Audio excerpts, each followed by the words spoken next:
What if two simple tests you can do at home right now could tell you more about how your body is aging than most blood tests your doctor orders?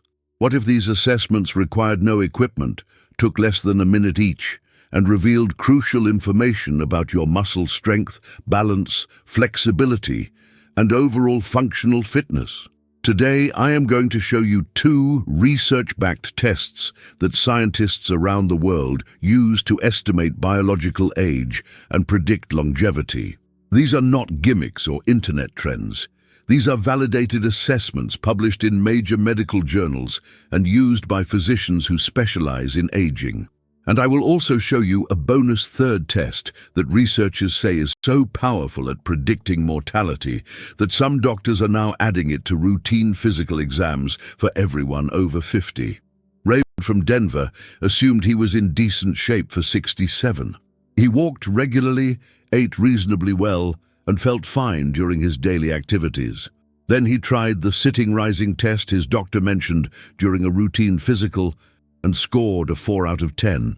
That number shocked him and got his attention immediately.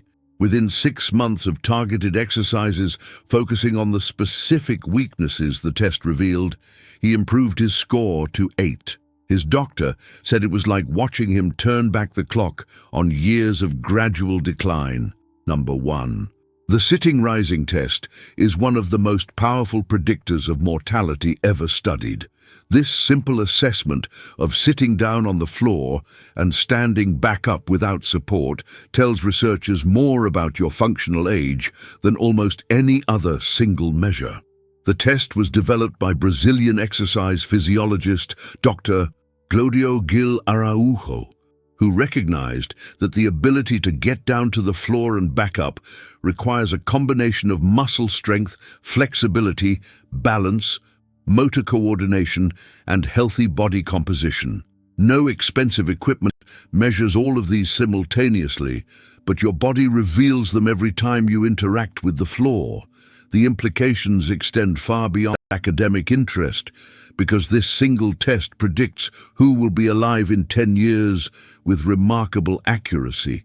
Research published in the European Journal of Preventive Cardiology followed 4,282 adults aged 46 to 75 for over 12 years.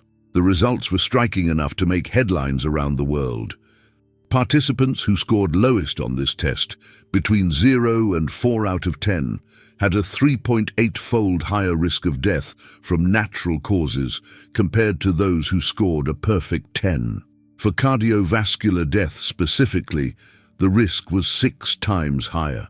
These findings held even after researchers adjusted for age, sex, body mass index, and existing health conditions. Each single-point improvement on the test was associated with a 21% reduction in all-cause mortality. No pharmaceutical intervention has ever shown that kind of consistent benefit across such a wide population. The test matters so much because it reflects real-world physical demands that seniors face every day. Getting down to play with grandchildren on the floor, rising from a fall without help, retrieving something that rolled under the bed. These are not abstract fitness measures. They represent the difference between independence and dependence, between living fully and living fearfully. Constance from Philadelphia learned this firsthand when she fell in her kitchen at 72. She could not get up without crawling to a chair, and the experience terrified her. She spent the next year specifically training her floor mobility, and now at 74, she can sit and rise without any support. That capability gave her back her confidence and her freedom. Ignoring your floor mobility means ignoring one of the clearest signals your body gives about its true biological age. Falls are a leading cause of injury death in adults over 65, and the inability to get up from the floor safely is directly linked to fall-related fatalities. Practice getting down to the floor and back up every single day. Start by using a chair or wall for support if you need it, then gradually reduce your assistance over weeks and months. Work specifically on squats, hip mobility stretches, and balance exercises, because these target the exact capabilities the test measures. Your floor mobility is declining right now unless you actively work to maintain it. Start today before you lose more capacity than you realize. Number 2. Knowing how to perform the sitting-rising test correctly gives you accurate results about your functional fitness. The test seems simple, but the scoring system requires attention to detail if you want meaningful information. The original protocol, developed at the CLINIMEX Exercise Medicine Clinic in Rio de Janeiro, scores both the sitting down phase and the rising up phase separately. You start with 5 points for sitting and 5 points for rising, giving you a maximum possible score of 10. Every time you use a support like a hand, knee, or forearm to assist your movement, you lose 1 point. If your execution is unsteady or you wobble significantly, you lose half a point. The final score combines both phases and tells you where you stand compared to the research population. To perform the test properly, stand barefoot in loose, comfortable clothing with clear space around you. Do not rush. The protocol specifically states that you should not worry about the speed of your movement. Your only goal is to sit down on the floor and then rise back to standing using the minimum support you believe necessary. Many people find it helpful to cross their legs as they lower themselves, though this is not required. The key is completing both movements while maintaining balance and using as little hand or knee assistance as possible. Have someone nearby the first time you try this in case you need help, and position yourself near a wall or sturdy furniture for safety. Interpreting your score gives you specific targets for improvement. Research suggests that scores of 8 to 10 indicate relatively low mortality risk and good functional fitness for daily activities. Scores between 6 and 8 suggest room for improvement but reasonable baseline capability. Scores below 6 raise concern and warrant focused attention on the specific limitation holding you back. Was it leg strength that failed you, hip flexibility, balance during the transition? Identifying the weakest link allows you to target your training precisely rather than exercising randomly and hoping for improvement. Gilbert from San Antonio scored a 5 on his first attempt, primarily because his hip mobility prevented him from lowering smoothly. 3 months of daily hip stretches brought him to a 7, and he continues working toward his goal of 9. Attempting this test without knowing your baseline means you have no way to track improvement or identify specific weaknesses that need attention. Take the test near a wall or with someone nearby for safety, especially your first time. Record your score in writing and note specifically which component limited you. Was it strength, flexibility, balance, or some combination? Then design your exercise routine to address that exact weakness. Test yourself this week and write down your score. You need a concrete starting point to measure your progress over the coming months. Without that number, you are training blind and hoping for results you cannot verify. Number 3, your grip strength predicts your risk of death more accurately than your blood pressure. This statement surprises most people, but the research supporting it is overwhelming and consistent across decades of study. Grip strength measured with a simple handheld device called a dynamometer reflects far more than just your hand and forearm muscles. It serves as a window into your overall muscle mass, your neurological function, your nutritional status, and your metabolic health. Researchers call it a biomarker of aging because it integrates so many systems into a single measurable output. When grip strength declines, it signals that multiple body systems are deteriorating simultaneously. A landmark 2015 study published in the Lancet evaluated nearly 140,000 people across 17 countries over 4 years. The researchers found that every 5-kilogram decrease in grip strength was associated with a 16% higher risk of all-cause mortality. For cardiovascular death specifically, the risk increased by 17%. For stroke, the increase was 9%. For heart attack, 7%. These associations remained significant even after adjusting for age, sex, education, employment, physical activity, smoking, alcohol use, diabetes, and blood pressure. Remarkably, grip strength was a stronger predictor of cardiovascular mortality than systolic blood pressure, a measure that receives far more clinical attention. A separate meta-analysis combining 42 studies with over 3 million participants confirmed that people with weak grip strength have a 67% higher risk of early death compared to those with strong grip. The practical implications extend into every aspect of daily functioning. Grip strength predicts your ability to open jars, carry groceries, climb stairs with a handrail, get up from chairs, and perform countless other tasks that maintain independence. It correlates strongly with your risk of falls because you need grip strength to catch yourself or hold onto supports when balance falters. Weak grip also predicts cognitive decline in some studies, suggesting the connection between muscle and brain health that researchers are only beginning to understand. Lorraine from Minneapolis noticed her grip weakening around age 63 when she started struggling with bottle caps and heavy pots. Rather than accepting this as inevitable aging, she began strength training 3 times weekly with guidance from a physical therapist. 2 years later, her grip strength exceeds what it was at 60, and her overall energy and capability have transformed along with it. She wishes she had started decades earlier. Ignoring declining grip strength means missing an early warning signal for sarcopenia, frailty, cardiovascular disease, and loss of independence. Weak grip is associated with higher rates of hospitalization, longer recovery times, and increased disability. Strength train at least twice weekly, focusing on compound movements that challenge your entire body.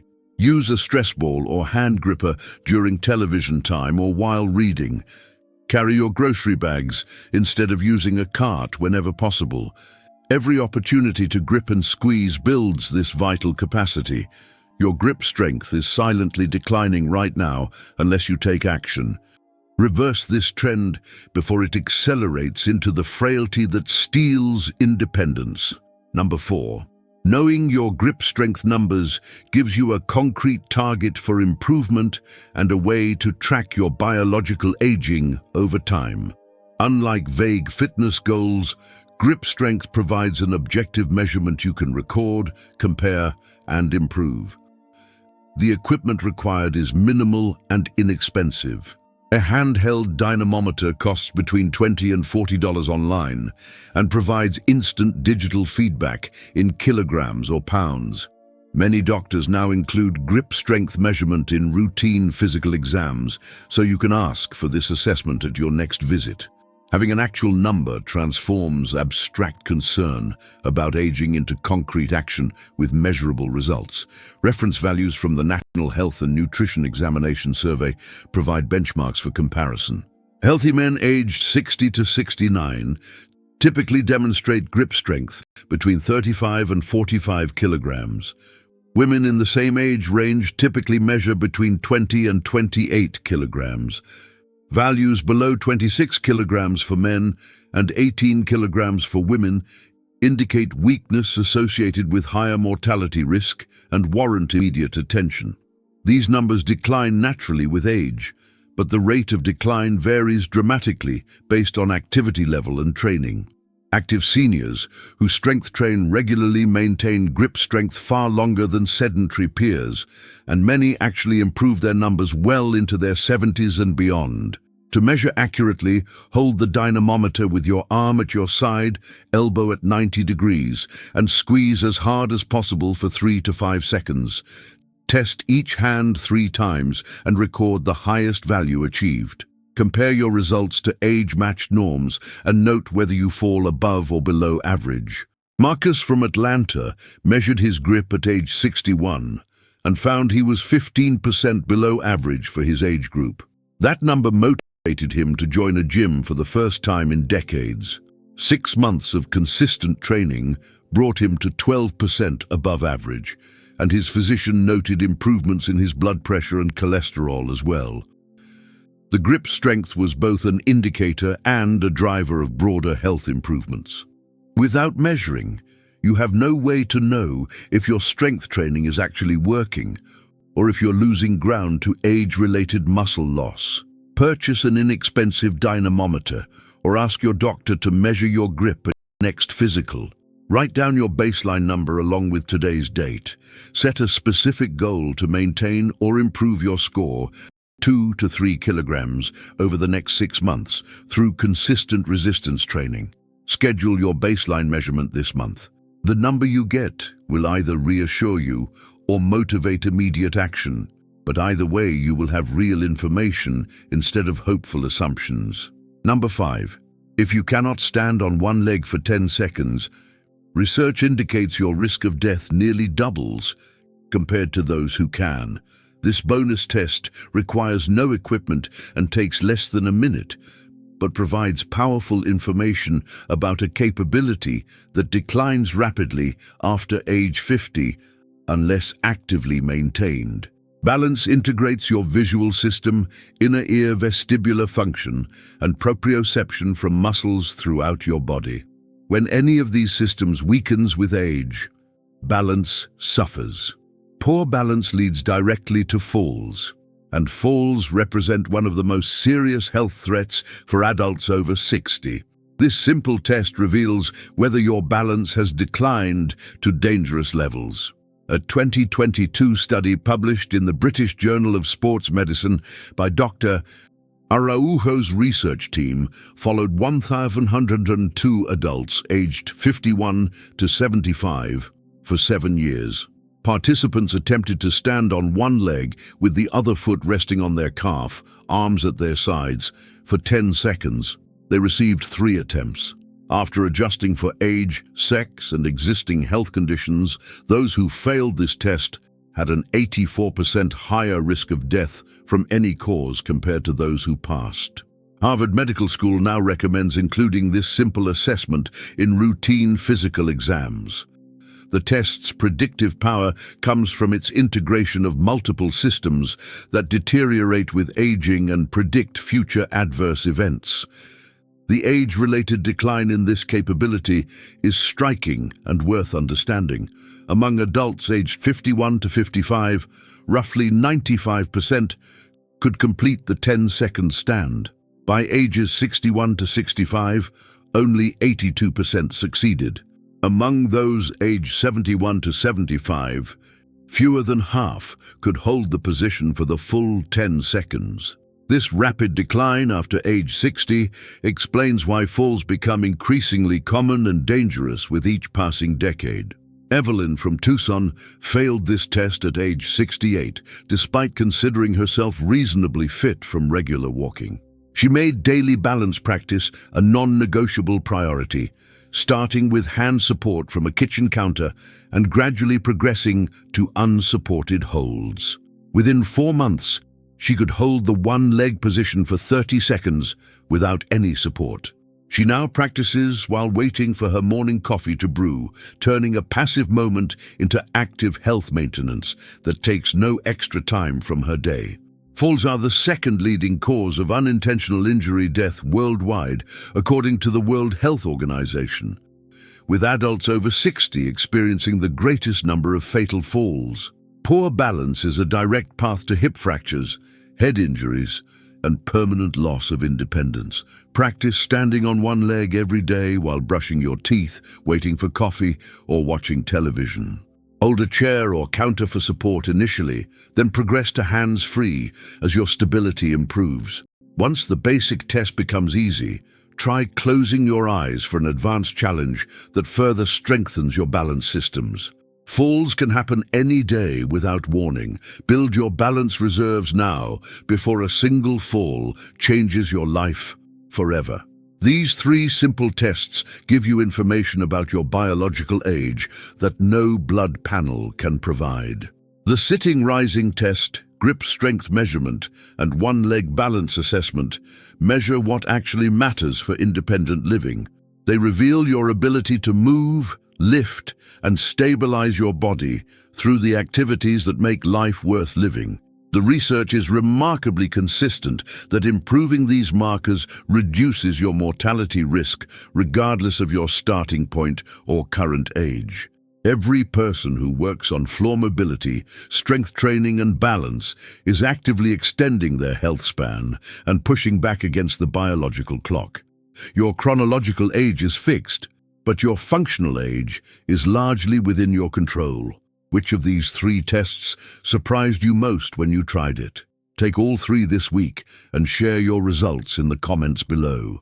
Your experience might help someone else finally take their functional fitness seriously.